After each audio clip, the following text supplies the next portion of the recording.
மலை ஏறி ஆடும் காதல் அலைகள் தாண்டி கருவே ஆறு உருவமாகி ஜனநாயகன்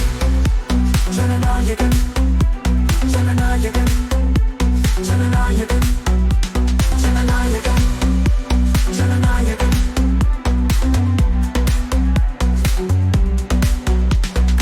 இக்கிற நேரத்தில் பொருதி குப்பிகை இருக்குமா இவன் நடக்கிற வேகத்தை சக்குனி கூட்டம் தாங்குமா சீனவன் காலிடா சாதா போறான் பாலுடா கூட ஒரு விமான ஆக்கி போறான் ஓடுடா விச்சருவா கையில் உண்டு வேகமான குதிரை உண்டு